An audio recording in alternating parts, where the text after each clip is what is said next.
2, 3. Assalamualaikum warahmatullahi wabarakatuh. Halo Sobat Sporbi, kembali lagi di Suara Sporbi. Ya, Sporbi mengudara. Selamat datang di episode terakhir kita di tahun 2024. Hari ini kita mau ngomong sesuatu yang mungkin lagi dirasain banyak banget anak sekolahan kayak kita. Tapi kadang kita nggak tahu sendiri apa itu. Nah, yaitu burnout. Hari ini aku Aruna dari kelas 7C ditemani oleh Bu Ismi. Halo semuanya. Dari guru dari sih kebanyakan kelas tadi. Dari perkenalan aja, Pak. Ya. Nah, hari ini aku Aruna dari kelas 7C ditemani oleh Bu Ismi, guru bimbingan konseling. Nah, aku mau nanya nih Bu Ismi, kira-kira burnout itu apa sih, Bu? Oke, jadi burnout itu bukan cuma ngerasa capek aja loh Aruna. Jadi kalau kita capek biasa kan biasanya bisa tidur, terus kita bisa bangun lagi, seger lagi gitu ya. Tapi burnout itu bukan cuma capek biasa loh Aruna. Jadi kalau kita capek biasa kan kita tidur, terus kita bangun lagi, seger lagi. Tapi kalau burnout itu rasanya capek banget.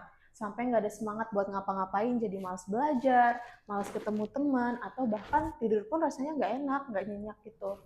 Nah, kayaknya baterai kita udah habis total, terus udah di charge berkali-kali, tapi tetap aja ngerasa capek gitu. Oh gitu, tapi kenapa sih Bu bisa burnout? Banyak alasannya, bisa jadi karena tugas sekolah yang numpuk, terus ulangan terus-terusan, ekspektasi keluarga, orang tua, dan juga diri sendiri yang terlalu tinggi. Atau bisa juga karena kita terlalu banyak ikut les, terus ekstrakurikuler, sampai nggak ada waktu untuk istirahat gitu. Jadi mungkin rasa lelahnya jadi numpuk, stresnya jadi nggak bisa dikelola, itu bisa jadi pemicunya.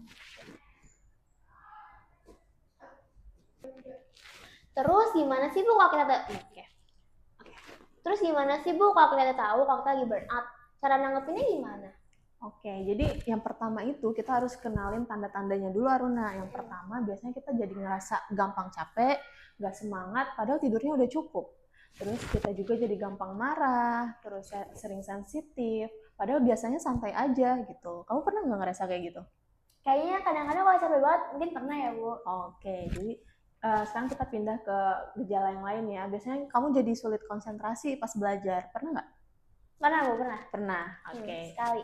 Nah, kalau udah gitu bisa jadi kamu tuh termasuk orang yang kena burnout gitu. Oh gitu Bu.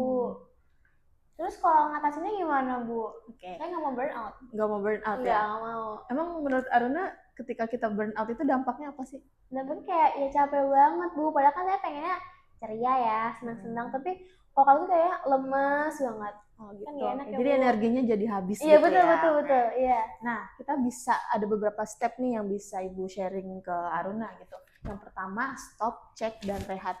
Ketika kita udah ngerasa capek banget, jangan dipaksain gitu. Nanti burnout-nya malah tambah parah gitu.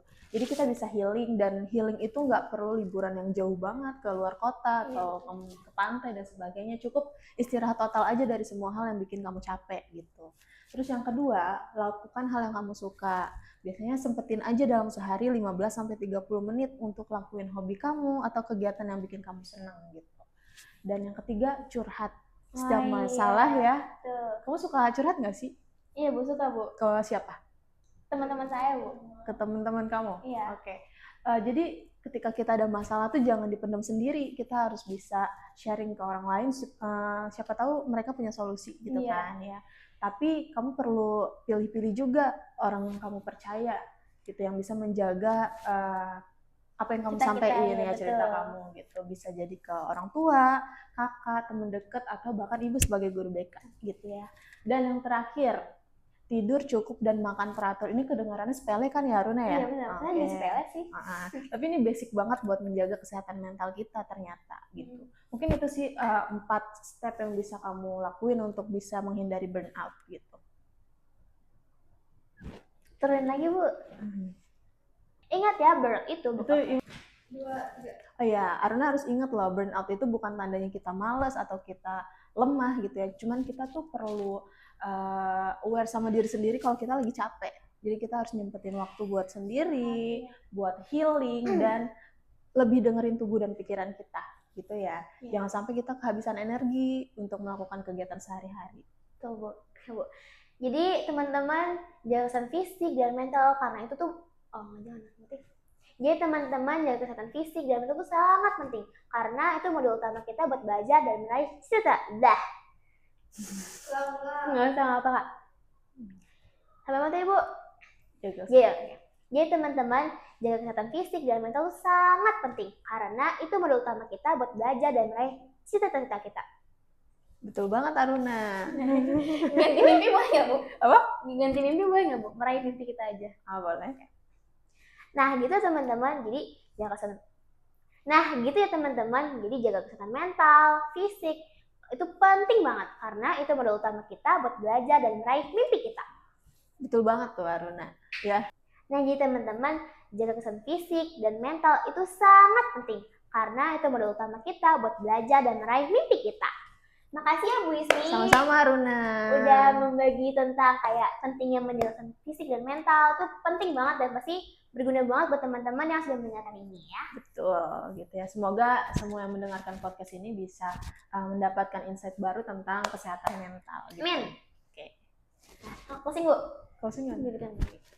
Berikan lagi Bu. Berikan lagi. Nah. Gimana deh?